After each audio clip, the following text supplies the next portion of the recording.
আপনাদের আম্মু আর দেশে ফিরবে না। আমরা যাকে সীমান্তের উপরে পাঠিয়েছি এই খুনি হাসিনা দেশে পুনর্বাসন হবে না।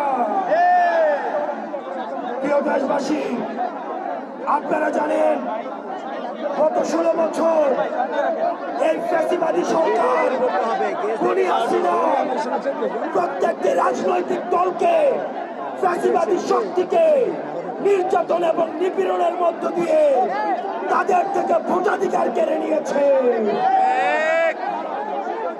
বিএনপি, জামাত সহ ফ্যাসিবাদ বিরোধী যতগুলো শক্তি রয়েছে, আলেম ওলামা রয়েছে, অনলাইন অ্যাক্টিভিস্ট রয়েছে, তাদের বাক স্বাধীনতাকে হরণ করেছে।